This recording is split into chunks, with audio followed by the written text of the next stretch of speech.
I just had this thought. This is terrible. Think about Gunther again. Imagine Gunther is at the pay-per-view and he's like, nobody will face me, this and that. And then Goldberg comes out. And then Gunther jobs to Goldberg. Oh, God, dude. Oh, not many people can ruin a character and kill momentum like Vince McMahon. Tony Khan might be the only guy better.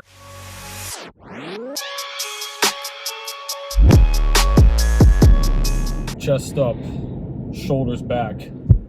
Welcome to Revival Wrestling, everybody, where I have better wrestling takes than you, and you know it.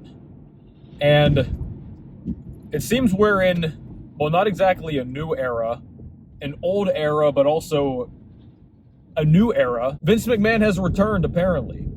So, if you guys saw recently, WWE was officially sold. It wasn't to Saudi Arabia. It was to Endeavor. I'm not really familiar with Endeavor, guys. I've heard the name, is it Ari or Emanuel or Ari Emanuel or something? I guess he's the head of this company.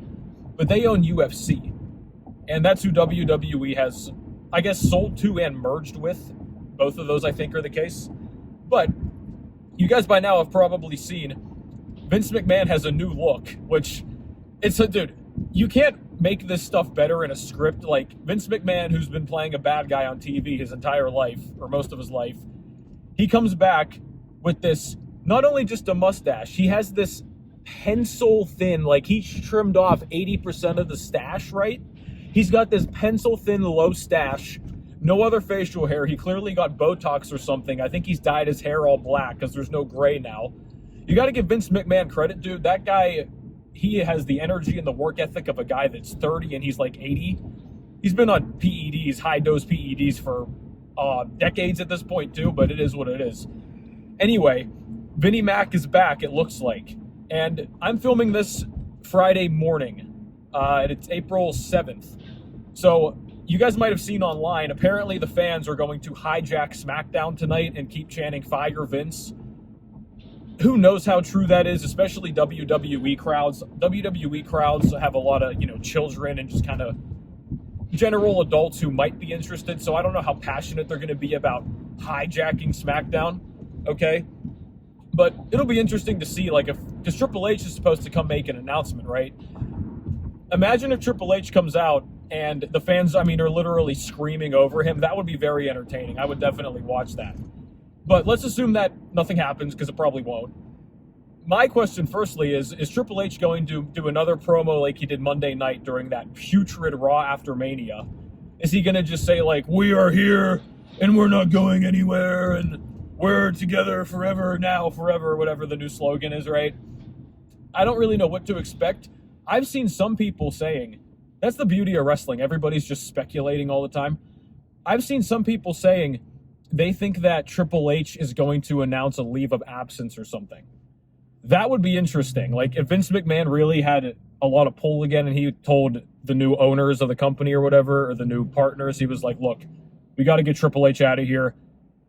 He's doing stuff I don't like, doing stuff that's not best for business, whatever. So it's going to be interesting to see what happens. But let's just assume, for the sake of argument, Vince McMahon is back as a high-ranking member of the creative team.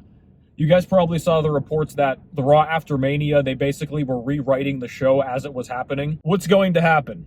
So there's a few big things that worry me, because nobody wants Vince back full-time. And I think he gets a bad rap in some ways, because there's plenty of good stuff Vince has done even in recent years. It's not like the guy just bats zero, but he's whiffed a lot in the past decade or so.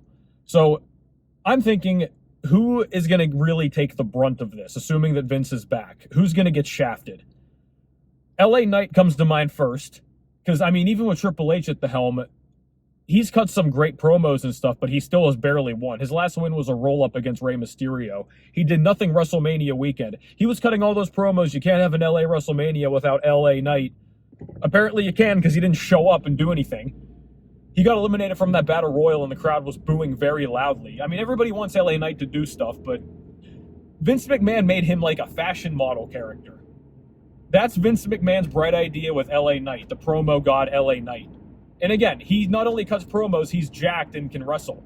And Vince made him some fashionista guy. Gunther is another name. Now, I don't remember exactly when Gunther's title reign started, but you could easily see Vince McMahon pulling some stuff where Gunther loses his title pretty quickly, couldn't you? But Gunther's been on an incredible title reign. Imperium's a very good stable. They're presented extremely well.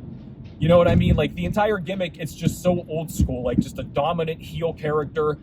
The thing with Gunther is he doesn't even cheat to win. Like, he's such a technical, sound, savvy wrestler, they let him win clean. I thought about it just now. Gunther wins clean way more than Roman, who's the world champion, which is kind of crazy. But you could easily see Vince McMahon having Gunther drop the title randomly to Braun Strowman or something, right? Oh boy, scary. Cody had all this momentum going into Mania, and we all saw what happened. Some people were saying that Cody losing was Vince's work. Cody has lost all momentum already. People are saying like, oh, well, he's going to feud with Lesnar and it's going to be cool because Cody can overcome Lesnar and then he can work his way back to Roman. I said in my last video, guys, logically speaking, this is not going to work, okay? You're not going to be able to carry Cody's momentum all the way into SummerSlam, let alone into next year's WrestleMania. Lesnar is above the heel and face paradigm, right? Lesnar is going to get cheered. Even if Cody's the big baby face, people are still going to cheer for Lesnar. That's going to hurt Cody's momentum too. Just, if Cody was going to win, in my opinion, it had to be at WrestleMania in Hollywood. If he wins it coming up in the next number of months or next year, like, sure, cool, but the momentum's gone, the heat's gone, it's not going to be the same. There's just no way to replicate what you had. They had lightning in a bottle leading up to this WrestleMania, and they let it out. They didn't capitalize on it. So, yeah, Cody very well could... I mean, I can see him staying in the main event picture, but I could easily see him just dwindling down into the upper mid-card, then the mid-card. You know what I mean? Cody is potentially, I wouldn't say on the chopping block, but he might take a lot of licks coming up. Otherwise, man, I mean, you look at the roster, there's nobody tangible. Gunther and Cody are high-ranking. LA Knight could easily become near or in the main event scene if they would use him, but they don't want to do that. Otherwise, what, KO and Sammy, they come out during the Raw after Mania and they fight with the Street Profits, and I like the Street Profits, they're talented dudes, but it's like, dude, these guys just beat the Usos who had like a 600-something day reign. And they're just like, hey, we want to fight somebody else, and that's it. And they just win this. Like, the Usos are nowhere to be seen. It's like, I don't know, dude. Again, we're in the same spot as we were after WrestleMania. Everybody's just got question marks. Nobody knows what's going to happen. But I think we could all agree, if you've been watching this product for a while, like, Vince does not make you optimistic. Triple H was hit and miss. There's some things he did that I didn't agree with necessarily, but I think for the most part, he did a pretty good job. But if Vince is back in the helm, or if he has a lot to say, or whatever the case is, like, yeah, that's kind of tough. So, I saw people mentioning this too, right? Because, what was it the past number of years? Goldberg will come back, and then he'll just basically go over somebody in Saudi Arabia or some big pay-per-view that doesn't need it. Goldberg's a free agent, right? Do you see Goldberg realistically signing with AEW? I mean, maybe he will, because Tony Khan, I'm sure, would hand him boatloads of money. But Vince McMahon would also hand him boatloads of money. I just had this thought. This is terrible. Think about Gunther again. Imagine Gunther is at the pay-per-view, and he's like, nobody will face me, this and that. And then Goldberg comes out. Or even Goldberg comes out if, like, you know, the SmackDown or Raw a couple weeks before. And then Gunther jobs to Goldberg. Oh, God, dude. Oh, maybe ideally if Goldberg does come back, they would let Gunther go over him, but same thing with Theory, right? Theory's still the U.S. champion, I think. You can see the same thing with Theory, can't you? Goldberg comes back and just beats Theory in 5 seconds, even though Theory just beat Cena, even though Theory tapped out to Cena. Dude, the way they book some of these guys, man, it's not a surprise why they can't build these tangible stars anymore. I mean, regardless of, like, the promos and all this other stuff, like the scripted nature of the stuff now, just the way they book these guys, it's so hot and cold, it's so inconsistent. I mean, they make these guys look like morons and losers and sissies. And then whenever they're finally give him a title, it's like, oh, well, he's the champion now. Everyone's like, yeah, but we know that he can't actually do this stuff. We've watched him lose for 6 months to a year. But one thing I can give Vince credit for is the fact that he was right about a lot of the releases he made. Because that's what really pisses off the IWC whenever Vince releases some indie darling. Triple H brought back a lot of those people. He brought back Bronson Reed, who I think Bronson Reed has potential at least because he's really big, but he can move, and I don't know how well he talks, but, you know, there's something there. Triple H brought back Jobby Gargano, who, from the looks of it, is back in NXT where he belongs, because NXT is his ceiling. I don't care what you indie marks try to say. That guy does not have it. He never will. He's with Dexter Lumis now in NXT. Who else has Triple H brought back? I can't even think of them because they're all irrelevant, basically. But the one thing Vince McMahon was right about was a lot of these. Oh, Bray Wyatt, that's who. And then Bray Wyatt came back, and again, terrible feud with LA Knight, and now he was off the Mania card, leaving Lashley stranded too. So I can give Vince McMahon credit in that regard, man. He, at least for the most part, not always, but he has a decent eye for knowing when talent are pretty much at their limit or whenever they don't have a real use. So if Gargano gets released again, if Lumis does, if Wyatt does, all these other guys, that's not going to make a tangible difference. The indie marks are going to get mad and be like, oh my God, this is terrible. If Vince McMahon can kind of clear up some of the roster, Hit Row too, that's right. Triple H brought back Hit Row, who are just an abysmal stable. None of them are good at anything. They don't even, like, their whole gimmick is that they rap. They don't even rap well. Top Jobber still infamously couldn't get over the top rope, and Michael Cole rightfully roasts him to this day for it. But they're just a jobber tag team, you know what I mean? So if you want to keep them on the staff as jobbers, that's fine. Somebody's got a job. But I don't know, man. A lot of these people Triple H has brought back. Triple H has this weird fixation with NXT because, you know, it's kind of like his brainchild with Shawn Michaels. They probably have a hard time admitting to themselves that, you know, a lot of their NXT prospects just don't have it. People who do well in NXT, it's like AEW. You get them in front of a bunch of indie marks, it's like, oh my goodness, yay, they're amazing, because I cheer for anything.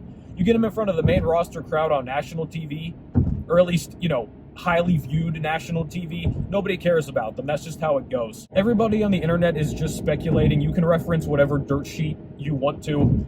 Ultimately, we don't fully know, but from the looks of things, Vince McMahon is back in power in some capacity, and now he's got an evil villain look. So he's back with a vengeance. I thought this originally, like, I think CM Punk mentioned this in an interview. It's like, did you guys really think Vince McMahon was going to just go out like that? Like, oh, hey, bye. My company I've built for decades. See you later. Vince McMahon is not that type of guy, dude. I mean, he never was.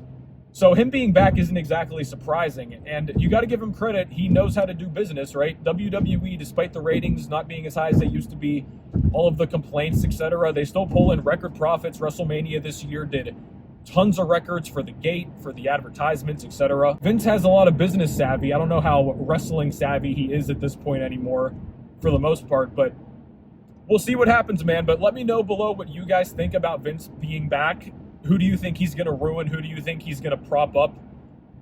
There's a lot of variables here, man. And Vince McMahon, not many people can ruin a character and kill momentum like Vince McMahon. Tony Khan might be the only guy better at Vince than being Vince in that regard.